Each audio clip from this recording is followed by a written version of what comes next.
रामदास फुटाणे यांच्या 4 ओळी आहेत की मुंबईचेच अनुकरण करत पुणे पुढे पुढे जात आहे. मुंबईचेच अनुकरण करत पुणे पुढे पुढे जात आहे.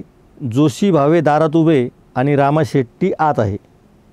आता या कवितेच्या ओळी आठवण्याचं कारण आहे की मुंबईतल्या दादर या भागामध्ये मराठमोळ्या संदीप देशपांडे यांनी इंदुरी चाट नावाचं एक हॉटेल सुरू केलेलं आहे खाद्यपदार्थांचं, आणि त्यावरून आता त्यांना ट्रोल केलं जात आहे.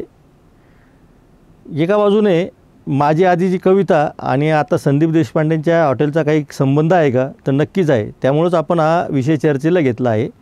विशेषतः मुंबई आणि पुण्यामध्ये मराठी भाषिकांसोबत जो इतर भाषिकांचा टक्का वाढत आहे आणि त्यातून वेगवेगळी आव्हानं मराठी समोर निर्माण होत आहे. ती आव्हानं आपल्याला समजून घ्यायची आहे आणि त्याबरोबरच संदीप देशपांडे यांनी सुरू केलेल्या व्यवसायावर होणारी टीका कितपत योग्य आहे हे सुद्धा आपल्याला या व्हिडिओमध्ये समजून घ्यायचं आहे.